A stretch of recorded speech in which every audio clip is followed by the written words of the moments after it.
Bonjour à tous, je m'appelle Audrey Maudou, je suis médecin ORL. Je travaille actuellement à l'hôpital Robert Debré à Paris. Et initialement, je travaillais au CHU de Liège en Belgique. C'est là que j'ai effectué ma thèse de sciences, principalement en observant l'activité cérébrale de patients qui avaient des acouphènes.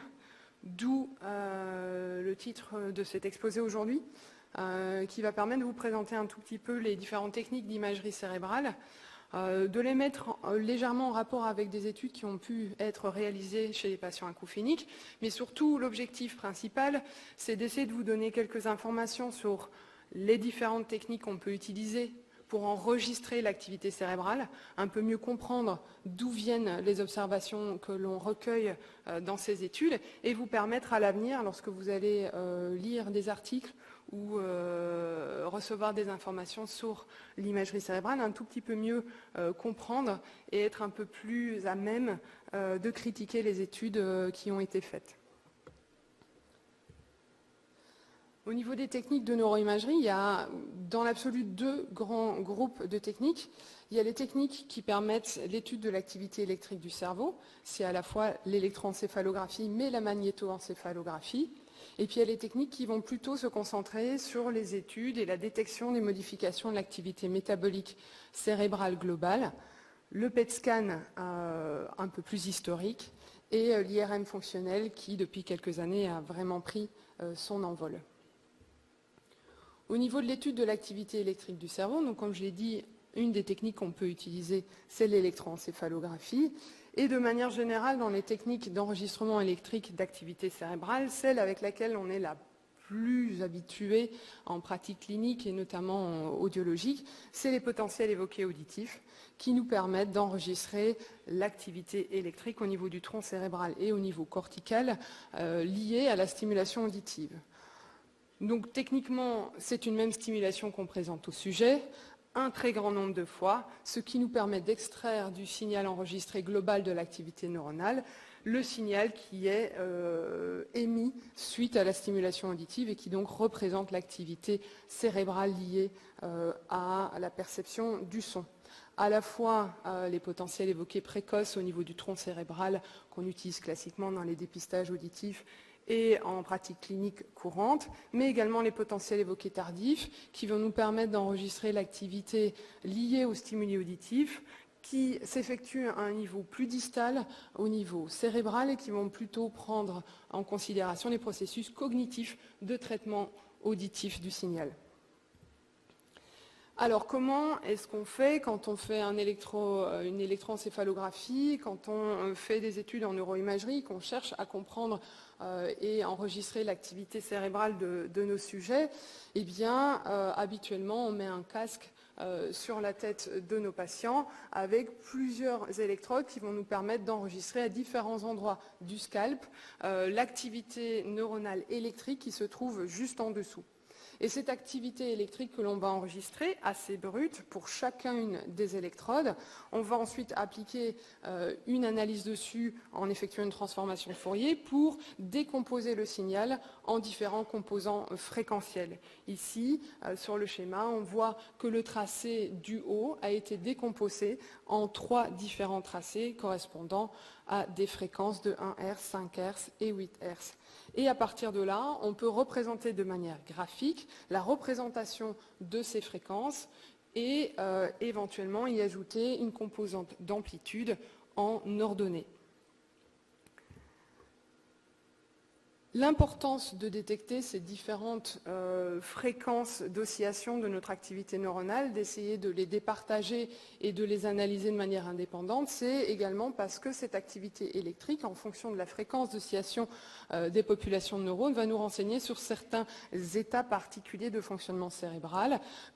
Initialement, ça a été très fortement décrit dans les électroencéphalographies qui ont été utilisées dans l'analyse du sommeil, mais de plus en plus au niveau des publications en neurosciences, on en parle énormément. Et comme on voit, plus la fréquence d'oscillation augmente et plus on passe d'un état plutôt de sommeil ou de relaxation à un état plus actif, voire une activité cognitive intense. Si on prend l'exemple des études sur les acouphènes, Cette technique a été utilisée notamment où on enregistre l'activité électrique cérébrale globale de nos patients acouphéniques et on la compare à l'activité électrique globale de patients qui n'ont pas d'acouphènes. Et comme je vous l'ai dit, on peut réaliser une étude en mettant en évidence le spectre de densité des puissances et de comparer nos deux groupes. Et par exemple, ça a permis de montrer qu'au niveau de l'activité électrique, au niveau des oscillations neuronales qui étaient observées, on avait une signature bien différente entre les patients qui n'avaient pas d'acouphènes. Sur le schéma de droite, c'est le trait pointillé, et les patients acouphéniques, le trait plein. Et notamment au niveau des basses fréquences. Pardon. Alors, je vais essayer avec... Non, on ne voit pas du tout, on n'a pas de pointeur, excusez-moi. Donc au niveau des basses fréquences, on a une augmentation au niveau des ondes de delta, donc vraiment à l'extrême gauche du graphique. Et au niveau des fréquences plus moyennes, on a une diminution de la représentation de ces fréquences chez les patients acouphéniques. Donc ça nous donne déjà une indication, une sorte de signature du fonctionnement cérébral de nos patients acouphéniques qui est différente de patients qui n'ont pas d'acouphène et qui donc pourrait être un peu signature de la présence de l'acouphène. À partir de là, on peut essayer de déterminer quelle est l'origine de ces modifications de fonctionnement cérébral. Quand on réalise un électroencéphalogramme, comme je vous l'ai dit souvent, on recueille l'activité électrique au niveau de plusieurs électrodes. On peut donc effectuer cette analyse en fréquence pour chaque électrode et essayer de, par là même, déterminer au sein de nos deux populations quels sont les électrodes qui ont recueilli l'essentiel de la différence de fréquence. C'est ce qui a pu être fait dans l'étude de Nathan Weiss, où il a mis en évidence que la réduction des ondes alpha et l'augmentation des ondes delta chez les patients avec acouphènes se centrait principalement sur les régions temporales. Ça, c'est tout ce qu'on peut faire éventuellement avec des techniques de neuroimagerie qui nous permettent de détecter l'activité électrique du cerveau. Ensuite, il y a toutes les techniques qui nous permettent de prendre en compte la modification de l'activité métabolique cérébrale globale, et notamment une des techniques qui a le vent en poupe, c'est l'IRM fonctionnel. Et notamment, c'est la machine que moi j'ai utilisée pour faire la plupart de mes études sur les acouphènes. Alors l'IRM, comment est-ce que ça fonctionne et quel type de signal est recueilli ? Eh bien, dans le corps humain, tous nos tissus contiennent des noyaux d'hydrogène. Et le noyau d'hydrogène, de principe, il a tendance à osciller un petit peu sur lui et à avoir ce qu'on appelle un spin. Lorsque l'on rentre les tissus organiques et donc ces noyaux d'hydrogène dans un champ magnétique, on va globalement les organiser de manière un peu plus prédictible. C'est la deuxième image. Ensuite, dans l'IRM, ce qu'on fait, c'est qu'on applique de manière voulue une onde de radiofréquence qui va mettre ces noyaux d'hydrogène en résonance et qui va obligatoirement tous les orienter dans la même direction. Ensuite, cette onde, elle est coupée et progressivement, les noyaux d'hydrogène vont reprendre leur position de départ et, ce faisant, vont libérer des ondes qui vont être détectés par nos capteurs d'IRM. En fonction du tissu, les noyaux d'hydrogène ne vont pas réagir exactement de la même manière et ne vont pas récupérer leur position initiale de la même vitesse. C'est ça qui nous permet donc, quand on fait une IRM classique en clinique purement anatomique, de détecter des différences de tissu, par exemple, et c'est ce qui permet de mettre en place les graduations de gris que l'on observe sur les IRM. Alors maintenant, quand on fait une IRM qui est dit fonctionnelle, qu'est-ce qu'on va regarder qui nous permet de détecter l'activité cérébrale ? Le concept qui est essentiel, c'est que l'hémoglobine, qui est donc la structure qui apporte l'oxygène aux cellules, eh bien, elle n'a pas les mêmes propriétés paramagnétiques si elle est oxygénée ou si elle est désoxygénée. Et donc, l'IRM fonctionnel va se focaliser sur l'analyse de ce fameux signal qu'on appelle le signal BOLD, Blood Oxygen Level Dependent, donc signal dépendant du niveau d'oxygénation du sang. Qu'est-ce qui se passe quand une région cérébrale s'active ? elle a besoin d'énergie, il va donc y avoir un apport de sang frais massif, vasodilatation des vaisseaux, et donc augmentation de l'arrivée d'oxygène et modification du rapport oxyhémoglobine sur désoxyhémoglobine. C'est ce qui va nous permettre d'avoir une augmentation du signal BOLD au moment où la région se désactive ou revient au repos. On retrouve l'état initial avec une rééquilibration du rapport entre oxy et désoxyhémoglobine et une diminution du signal BOLD.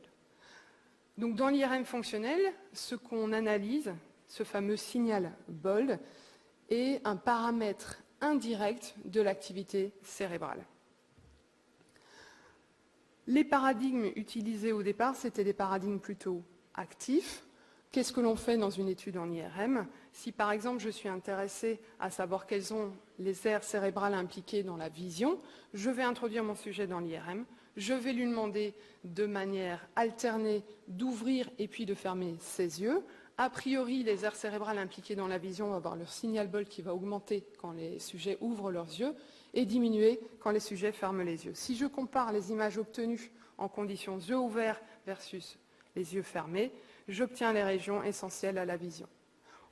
Ça peut tout à fait être transposé à des études au niveau auditif ou en fonction du stimuli auditif que je vais présenter. Si je les compare à des situations contrôle, je vais déterminer quelles sont les aires cérébrales impliquées dans le processus d'intérêt. Ça, c'était initialement, puis progressivement, les chercheurs se sont rendus compte que l'activité cérébrale qui était évoquée par ces stimuli ou par des tâches cognitives complexes était assez réduite par rapport à l'activité cérébrale globale du cerveau. C'est-à-dire que quand le cerveau est au repos et qu'a priori on n'effectue pas de démarches intellectuelles importantes, eh bien le cerveau il reste quand même extrêmement actif. Comme on le voit ici sur cette vidéo, où on a enregistré en continu l'activité cérébrale spontanée d'un sujet dans une IRM au moment où il ne faisait rien de particulier. Comme on peut le voir, les aires cérébrales, elles augmentent leur activité, elles diminuent leur activité en permanence. Donc le cerveau, il n'est pas éteint quand on est au repos, il est toujours très actif. Et cette activité-là cérébrale, elle est très organisée, elle est assez spécifique et grosso modo, elle sert à maintenir le cerveau dans un état de fonctionnement optimal qui va lui permettre de réagir idéalement aux stimuli extérieurs, de pouvoir détecter tous les stimuli extérieurs pour pouvoir s'adapter en permanence à l'environnement. Donc les gens se sont intéressés à l'étude également du fonctionnement cérébral spontané. Comment est-ce qu'on fait dans ces cas-là, vu qu'a priori on n'a pas de tâche contrôle qui nous permet d'aller voir les régions d'intérêt? Mais comme je vous l'ai dit, quand on fait une IRM, on obtient différentes images à travers le temps et on peut très simplement déterminer par volume de cerveau, en regardant l'intensité du signal BOLD dans ce volume-là de cerveau au cours du temps, essayer de déterminer la fluctuation du signal dans le temps. À partir de là, si je suis intéressé par le cortex auditif et que je veux voir si mes régions auditives sont connectées à d'autres régions ou fonctionnent avec d'autres régions cérébrales, eh bien, j'extrais le signal BOLD, je regarde comment il évolue dans le temps et je regarde le reste du cerveau, le reste des régions cérébrales et je fais une analyse de corrélation entre l'activité de toutes mes autres aires cérébrales avec celle de ma région d'intérêt. Et a priori, deux régions cérébrales qui communiquent entre elles ont leur activité qui est corrélée, c'est-à-dire que quand elles s'activent, elles vont s'activer toutes les deux en même temps, et quand elles se désactivent, elles vont se désactiver toutes les deux en même temps, ce qui permet d'obtenir des cartes d'activation. Je peux éventuellement avoir des idées, des hypothèses bien précises concernant les aires cérébrales impliquées dans certains mécanismes et demander à mon logiciel de se focaliser sur 10-15 volumes cérébraux, 10-15 régions. Le principe est le même. Pour chaque région, je vais extraire l'évolution de mon signal BOLD dans le temps. Je vais faire des analyses de corrélation et je vais représenter graphiquement une corrélation significative par un trait entre mes deux régions. Par exemple, c'est ce qu'on a effectué comme type d'analyse avec nos patients acouphéniques, où on a repris toute une série de régions d'intérêt que l'on estimait importantes dans la pathologie des acouphènes, les régions auditives, mais aussi des régions frontales et pariétales impliquées dans les processus attentionnels et des régions au niveau limbique impliquées dans les processus plutôt émotionnels. Et vous voyez déjà assez simplement sur la représentation graphique que l'organisation et les interactions entre ces aires cérébrales est très clairement différente entre les sujets contrôle qui n'ont pas d'acouphènes et les sujets qui ont des acouphènes. Notamment ces sujets contrôle, on remarque que la corrélation entre ces aires attentionnelles, émotionnelles et les aires auditives est relativement réduite. Par contre, c'est les sujets avec acouphènes, on a une augmentation de corrélation entre ces aires attentionnelles, émotionnelles et les aires auditives qui explique probablement ce qu'on observe en pratique clinique courante, avec des sujets qui sont gênés par leur acouphène et qui n'arrivent pas à s'en distraire. De plus en plus, de manière générale, que ce soit dans le monde de l'audioprothèse que dans le monde de la neuroimagerie, on parle de plus en plus de big data, on effectue des analyses en théorie de graphes, on utilise des méthodes de l'intelligence artificielle pour pousser encore plus loin les analyses du fonctionnement cérébral. Et toutes ces techniques, originellement, elles ont été utilisées et en tout cas sont facilement compréhensibles lorsqu'on les applique à l'analyse des réseaux sociaux, avec des techniques qui nous permettent de faire ressortir les personnes qui sont les plus connectées, qui ont le plus de relations, versus celles qui sont un peu plus isolées dans des réseaux sociaux, et d'effectuer comme ça des analyses de groupe.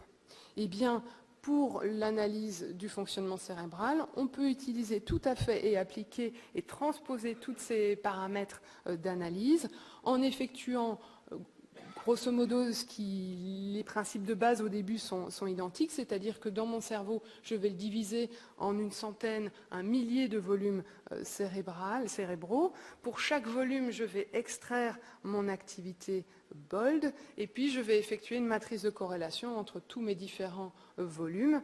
Cette matrice de corrélation, je vais lui amener un certain niveau de signification, c'est-à-dire que je vais prendre comme significatif que les corrélations qui ont atteint un certain niveau, et à partir de là, je peux créer une représentation graphique des interactions des différentes aires cérébrales chez mes sujets. À partir du moment où j'ai une représentation graphique, je peux donc utiliser tous ces paramètres d'analyse issus de la théorie des graphes pour essayer de préciser le fonctionnement général du cerveau de mes patients. Et appliqué aux acouphènes, on l'a montré également, en tout cas c'est en cours d'être démontré, c'est des études et des analyses qui sont en cours, que l'organisation cérébrale globale des patients acouphéniques était largement différente des patients sujets contrôle. Habituellement, le cerveau il est organisé de manière assez bien faite. Il a une typologie, une organisation de type small world, c'est-à-dire qu'il y a une bonne balance entre l'intégration, la communication entre des aires cérébrales et la ségrégation, éventuellement l'utilisation de certaines aires et la spécialisation de certaines parties du cerveau pour le traitement de certaines données. Donc en conclusion, les techniques de neuroimagerie permettent l'étude du cerveau in vivo, et c'est là tout l'intérêt de la neuroimagerie. On peut à la fois se focaliser sur l'activité électrique. L'avantage, c'est qu'elle a une très forte précision temporelle, ou l'activité métabolique, où là, l'avantage va être plutôt ciblé sur la localisation anatomique. En fonction des questions d'études que l'on porte ou des possibilités techniques, on va choisir la technique d'étude. Évidemment, un patient, si on veut l'étudier avec ses prothèses auditives ou ses implants, ça va être compliqué de le mettre dans l'IRM. En fonction également des questions que l'on pose, on peut partir sur un paradigme actif. On va soi-même décider quels stimuli on présente au patient, ou on peut partir sur une analyse plus globale de l'activité spontanée cérébrale. On peut regarder les modifications d'activité liées justement à ces stimuli choisis, ou les modifications de connectivité, regarder comment les aires cérébrales communiquent les unes avec les autres. Et dans le futur, qui n'est pas si lointain parce que c'est déjà en partie le cas, on utilise ces données pour traiter des groupes importants et essayer de comprendre encore plus en détail le fonctionnement parfois complexe du cerveau. Je vous remercie.